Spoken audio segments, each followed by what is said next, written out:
Peter Kleinhans, thanks so very much, and thanks so very much for calling the races tonight. I'm Dave Little, and this is In the Sulky, and my guest tonight is Josert Fonseca, not Josert Fonseca. That's right, correct? Correct, yes. All right, so we got to call you Yo instead of Joe. Exactly, Yo. Just remember Yo. All right, now, you're a 34-year-old guy, and the fact of the matter is that when you came to the United States, first and foremost, you grew up in Costa Rica, but you came here at a very young age. Your path to harness racing is unlike a lot of people in this sport. How did it actually lead here? You came here, you didn't speak a word of English, all you spoke was Spanish. How did the early years of your life go? I grew up in Costa Rica. I was 8 years old when I moved to the United States, and basically just grew up around Wrightstown, New Jersey. Went to high school there in Northern Burlington High School. Had no idea about harness racing at all. And I basically through a friend of mine is how I got started in harness racing. All right, well, let's take a look at the first of two graphics that I put together. Please call me Josert. Now, you were born in Costa Rica. Not an awful lot of harness racing in Costa Rica, is there? Never seen a harness racing horse there. All right, so you came here at the age of 8 years of age. You know, was it overwhelming at the time? I mean, my goodness, an 8-year-old coming to the States? It was very difficult, basically, just because we didn't speak English, number one. Right. And our school back at home was 3 classrooms, basically. And when you come here to the United States, obviously the schools and everything are 10 times bigger. We didn't speak English. We couldn't communicate to somebody to find the classroom, things like that. So it definitely made it very difficult. It was a little uncomfortable. All right, well, the fact of the matter is you've adjusted quite well, no question about that. The fact is that you started working for Jimmy Takter. Now, this guy, if he's not the greatest trainer of all time, certainly a lot of folks think he is. He's certainly one of the best. But you got a job with Jimmy, and you had never touched a harness horse. So how did you come to get that job? Right. I've been around horses and stuff like that in Costa Rica, but my friend was over at my house, Justin McCachran. His family's in the business, and he was getting ready to leave, and he's like, "All right, well, I'm gonna go feed the horses. I'll see you tomorrow." And I'm like, you have horses? And he's like, "No, I work with horses." And I was like, "Can I come with you to feed?" And he's like, "Yeah." So we ended up going over there, and when I walked into the barn there at Jimmy Takter's, it was dark. The lights were all out. The lights are shining on American Jewel and everybody like that. All those great horses that he had back then, and it just blew me away. I was hooked from the very first second that I stepped in there. And now the fact is, you worked for Team Takter, be it Jimmy and now of course Nancy. But the fact is, you really developed as a driver in a short amount of time. Let's go back to that graphic that we just had up there. Your stats are really quite impressive. Overall in 2023, you've won 11 out of 40. At the Big M in 2023, you're 6 out of 14, 42% lifetime, 58 for 159. Now, just for a little bit of perspective, the top 4 dash-winning drivers at the Meadowlands, Gingras is 22%, Dunn is 16%, Miller is 14%, Zeran is 15%, but Josert Fonseca, 42%. What's up with that? That just goes to show you, don't underestimate me. No, I'm just kidding.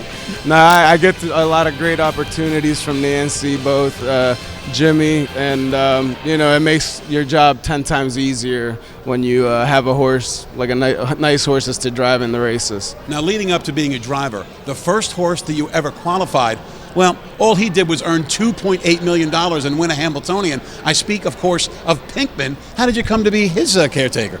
Well, I started off with him. I was his groom, basically. And when I made the transition to become a trainer, I started, training him a lot and everything. And I think Jimmy felt comfortable, with me sitting behind him so much that he's crazy, and he was just like, you know what, you can qualify him, and I was not going to say no.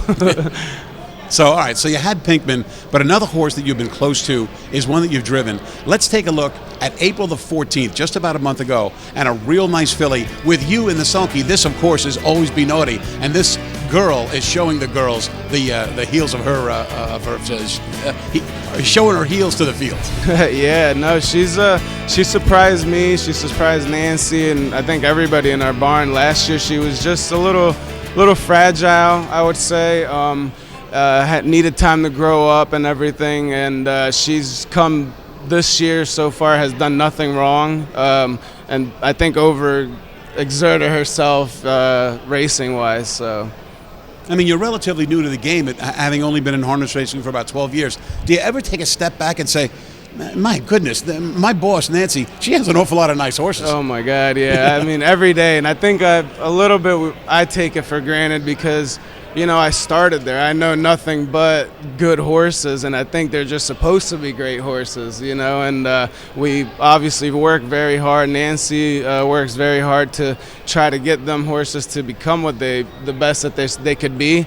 And but yeah, it's you take it for granted a little bit just because you see so many there in a day. Now, another top flight horse that you have a big connection to, a horse by the name of Ants Marching, who's currently number 10 in my Road to the Meadowlands weekly top 10 poll. Here he is on April the 22nd in the SRF final, and he's going to hold off for Once in My Life, who came back last week to defeat It's My Show. The fact is, Ants Marching is a real racehorse, isn't he?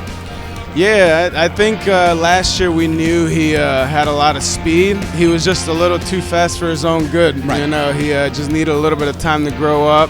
Now this year, he's shown a lot of speed. Last quarters are crazy, and you don't really have to ask him much. He kind of does it by himself, and we've been through the roof with his progress this year. Right, so now for some clarity, Ants Marching held off for Once in My Life, who then came back and was victorious, defeating Blue Hunt in a 1 mile race. Now, the fact is, Ants Marching is a horse. Do you think that this is a horse who can really do it on the big stage this year? I believe so because, if you watch the tapes back when I driven them, I kind of, engaged him a little in the races, but I needed him to learn that as well. He's never been comfortable doing that, but now, he's kind of, what is the word I'm thinking of? Here's my Spanish coming into multi-dimensional, right, multifaceted. multidimensional, exactly. So, there's no problem now if he races in the front and the back, and honestly, now that he's going to start racing against all the good horses, I think it's going to benefit him quite well because, to me, he races better off of a helmet. You don't have to ask him much when you pull the right line. He does it himself. Now, in the big picture, Nancy obviously has access to Yannick Gingras, who's first call for her, Dexter Dunn. I mean, all the big guys drive for Nancy when she makes the call. So are you a guy who down the road wants to be a regular driver? And if so, how can you make that happen? It's something that, I guess as the more I drive, the more hungry you get, and it's definitely itchy a little bit to become more full-time doing it. But, right now my first priority is working for Nancy and helping out as much as I can at the barn, so I put those priorities first, and then if I want to do that later on in life, whenever that may be, that's what I'm going to try to do, try to go somewhere and concentrate on just driving. Well, currently at the Meadowlands, 42%. That ain't too shabby, so hopefully your dreams of becoming a regular driver come through someday. Right. Yeah, I appreciate that. Thank you. Well, Josert, we'd really appreciated having you on tonight in the Sulky. Thanks so much, and thanks for battling the Taylor Swift traffic to come on and be with us. Yeah, thank you. I'm glad we made it. All right. Josert Fonseca in the Sulky, thanks so much for being with us. We're going to take a time out after this, and when we come back, Gabe Pruitt will be sitting where Josert is and talk about tonight's featured action.